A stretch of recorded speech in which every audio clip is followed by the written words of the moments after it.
এখন শুনুন আমাদের স্থানীয় খবর। আসসালামু আলাইকুম। বাংলাদেশ বেতার সিলেট সংবাদ পড়ছি দিলরুবা শাহনাজ পুতুল। বিজয় দিবসকে কেন্দ্র করে সিলেটে বইছে উৎসবের আমেজ। নানা আয়োজনের মধ্য দিয়ে সিলেটে যথাযথ মর্যাদায় পালিত হচ্ছে মহান বিজয় দিবস। দিবসকে কেন্দ্র করে রাজনৈতিক সামাজিক সংগঠন নানা কর্মসূচি পালন করছে। সিলেট নগরীর চৌহাট্টাস্থ কেন্দ্রীয় শহীদ মিনারে আজ সকাল থেকে শহীদ মিনারে ফুল হাতে নিয়ে শহীদদের শ্রদ্ধা জানাতে জড়ো হন হাজার হাজার মানুষ। একই সাথে স্মৃতিস্তম্ভে ফুল দিতে আসেন বীর মুক্তিযোদ্ধা, বিভিন্ন রাজনৈতিক, সামাজিক ও সাংস্কৃতিক সংগঠনের নেতাকর্মীরা।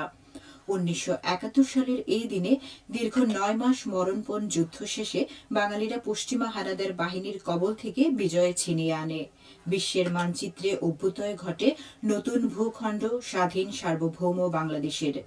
৩০ লাখ শহীদের আত্মত্যাগ ও ২ লাখ মা বোনের সম্ভ্রমের বিনিময়ে অর্জিত হয়েছে প্রিয় জন্মভূমি লাল সবুজ পতাকা।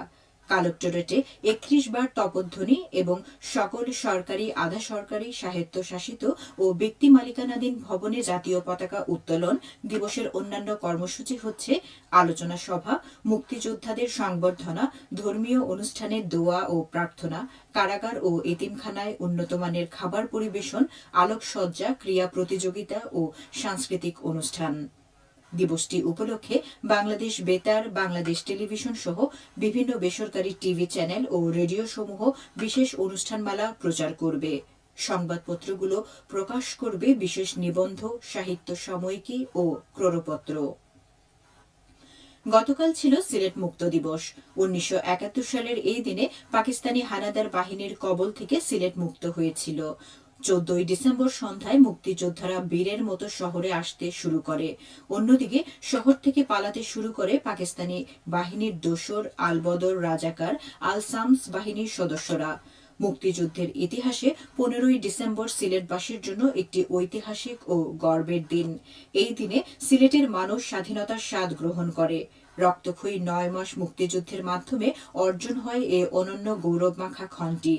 দিবসটি উপলক্ষে সিলেট কৃষি বিশ্ববিদ্যালয়ে গতকাল পালিত হয় নানা কর্মসূচি। এর মধ্যে ছিল শহীদের মাজারে পুষ্পস্তবক অর্পণ, র্যালি ও আলোচনা সভা। এতে প্রধান অতিথি ছিলেন vice chancellor professor doctor Mohammad আলিমুল ইসলাম। সভায় শহীদদের রুহের মাগফেরাত কামনায় মোনাজাত অনুষ্ঠিত হয়। মহান বিজয় দিবস উপলক্ষে সিলেট মহানগর বিএনপির উদ্যোগে গতকাল বর্ণাঢ্য র্যালি অনুষ্ঠিত হয়। রেজিস্ট্রারি মাঠ থেকে শুরু হয়ে র্যালিটি আম্বরখানায় গিয়ে শেষ হয়।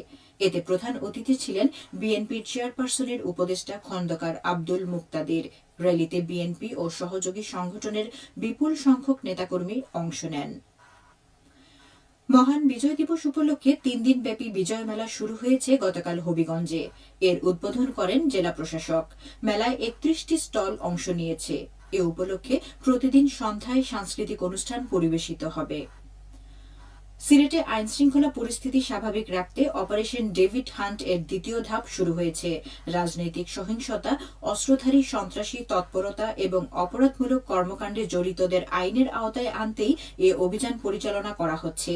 সিলেট মেট্রোপলিটন পুলিশ জানায়, ডেভিড হান্ট ফেজ 2 এর অংশ হিসেবে গত ২ দিনে মহানগর এলাকায় অভিযান চালিয়ে ৬ জনকে আটক করা হয়েছে।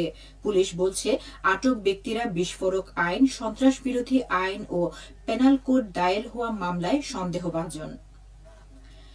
অকাল বন্যার হাত থেকে ফসল রক্ষায় হাওরে বাঁধ নির্মাণ শুরু হয়েছে সুনামগঞ্জে। ১৩৭টি হাওরে প্রায় ৬০০ কিলোমিটার বাঁধ নির্মাণে ব্যয় হবে ১০৩ কোটি টাকা।